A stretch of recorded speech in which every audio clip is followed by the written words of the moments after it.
SARDAUNA wielded monumental power. He was the chief architect of not only the Northernization policy, but also the much feared JIHAD, an arch-tribalist, and therefore an implacable enemy of Nigerian unity. He was seen to be directing the affairs of the Federation from Kaduna, his method decidedly Machiavellian. Genesis is the killings, political killings in Nigeria, both in the West and in the TV area. All right? The killings, then of course, the other Hydra-headed problems Nigeria had caused the coup of January 66. We organized a group of progressive military officers to carry out a coup on 15 January 1966 to stop a jihad and bring sanity to Nigeria, steeped in nepotism, corruption, and mass murders. By late 1965, the efforts of the Balewa government to modernize the top echelon of the army were already bearing fruit. From WARURISM. 1966 marks the introduction of the military rule in Nigeria. A group of young soldiers carry out a coup, which is popularly known as 15 January 1966 coup. The young soldiers call themselves revolutionaries. In this concise video, we will hear from them. Why did they carry out this coup? Why did they overthrow a democratic government? Firstly, let's hear from Major Patrick Chukwuma Kaduna Nzegu. On 16 January 1966, a day after the coup, Nzegu met with the ministers around 10 a.m. to 11 a.m. and then the permanent secretaries. Nzegu said to them that he did not like the feeling that a Nigerian is a foreigner in his own country and that SARDAUNA was killed because of his northernization policy. Page 664 from Ahmad Bello SARDAUNA of Sokoto, Values and Leadership in Nigeria by John N. Paddy. And also on page 667, N. Paddy quote Captain Ben Bully from his book Nigeria's Five Majors Coup d'etat of 15 January 1966. First inside account, which is published 1981. According to him, SARDAUNA wielded monumental power. He was the chief architect of not only the Northernization policy, but also the much feared JIHAD, an arch-tribalist, and therefore an implacable enemy of Nigerian unity. He was seen to be directing the affairs of the Federation from Kaduna, his method decidedly Machiavellian. He continued to mention his fear of an impending jihad and to break the backbone of feudalism. Ben Bully also iterated the genesis of the 1960s coup to the Human Rights Commission, which is popularly known as Oputa Panel. Genesis is the killings, political killings in Nigeria, both in the West and in the TV area. All right? The killings, then of course, the other Hydra-headed problems Nigeria had caused the coup of January 66. And also, Colonel Emmanuel Nwobusi, during an interview about his book 1966, The Dark Truth, which is published 2019. He also mentioned that the reason they carry out the coup are 1. To stop the killings in Yoruba land and the Middle Belt by NPC, the ruling party. 2. To stop the invasion of Yoruba land on 17 January 1966. 3. To correct the massive rigging of the 1964 elections. 4. To free Awolowo from prison and make him the Prime Minister. 5. To stop the terrible corruption, nepotism, and regionalism of the NPC, the ruling party. 5. To stop Ahmadu Bello's planned jihad. It was good to stop the evil. That evil is radical Islamism. I have decided to speak out and warn the world of the impending disaster if we do not stop it. Each time radical Muslims plan a jihad in their religious mission to conquer the world, they will fail. But in the attempt, thousands and even millions will die.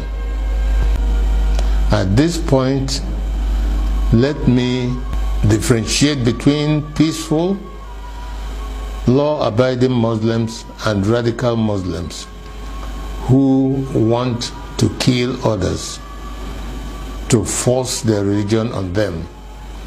The problem is that wherever peaceful Muslims are, there are some radical Muslims amongst them. We organized a group of progressive military officers to carry out a coup on 15 January 1966 to stop a jihad and bring sanity to Nigeria, steeped in nepotism, corruption, and mass murders.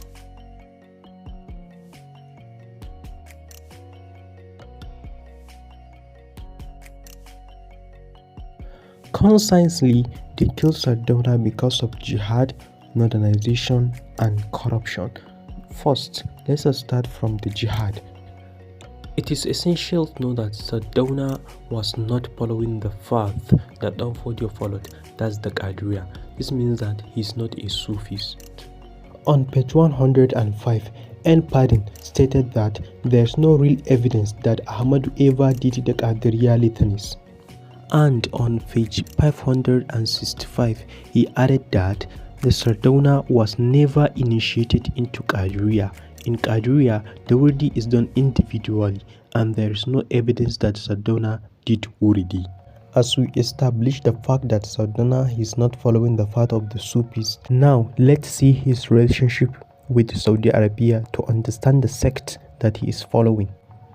It is recorded that SARDAUNA had good connections with Saudi Arabia, and he received a lot of money from Saudi Arabia as an aid, assistance, and donations.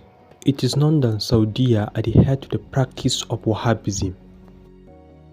So all the money, donation, the aids are just to build and promote the idea of Wahhabism. So the president of this sect in Nigeria is credited to SARDAUNA. And it is known that all the so-called Muslim terrorist organizations in the world are affiliated to Wahhabism, like the Al-Qaeda, Al-Shabaab, Boko Haram, ISIS, and many of them. So are the coup plotters right when they fear the impending jihad? Now let's move to the second point, northernization. Adewale Ademoyiga, in his book Why We Struck, the story of the first Nigerian coup, page 83, stated that by late 1965, the efforts of the Balewa government to modernize the top echelon of the army were already bearing fruit. And also, Ben Bule claimed that indeed, many officers feared the worst, more so as the news of the latest postings of some of our top commanders reached us from Lagos.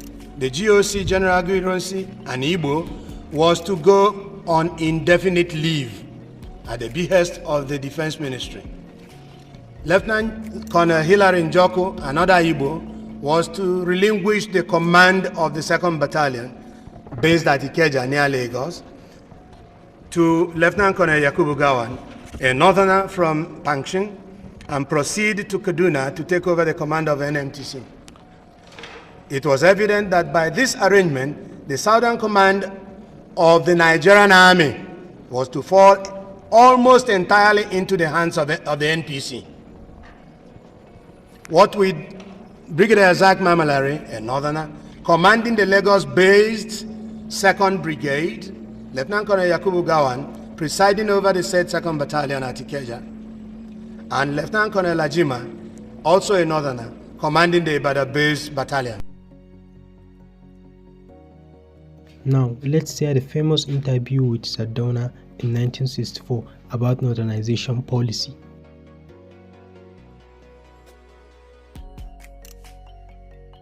One thing I've noticed, Premier, while I've been here, is that Northerners seem to have, I might almost call it, obsession about the Igbos.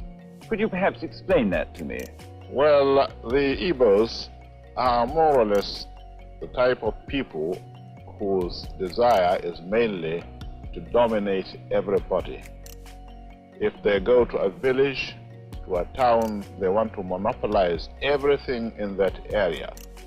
If you put them in a labor camp as a laborer, within a year they will try to emerge as headman of that camp, and so on. Well, in the past, our people were not alive to their responsibilities, because you can see from our northernization policy that in 1952, when I came here, there weren't 10 northerners in our civil service here. Then I tried to have it northernized, and now all important posts are being held by northerners. Is this policy of filling all key posts in the north solely with northerners and not with other Nigerians a temporary or a permanent one? In actual fact, what it is a northerner first. If you can't get a northerner, then we take an expatriate like yourself on contract. If we can't, then we can employ another Nigerian, but on contract too. This is going to be permanent, I should say, as far as I can foresee, because it will be rather dangerous to see the number of boys who are now turning from all our learning institutions, coming out with having no work to do. I'm sure whichever government of the day might be, it will feel rather embarrassed, and it might even lead to bloodshed. Doesn't this damage the idea, sir, of all people in all regions in Nigeria being fellow citizens of one country? Well, it might, but you are, new to our region, but how many northerners are employed in the east or in the west? The answer is no. And if there are, there may be 10 laborers employed only in the two regions.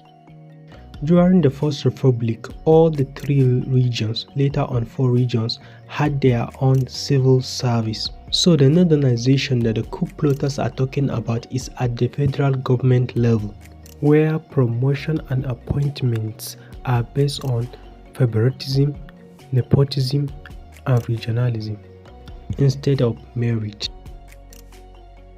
According to the coup plotters, their action is a revolution, not just a mere coup. Did you agree with them?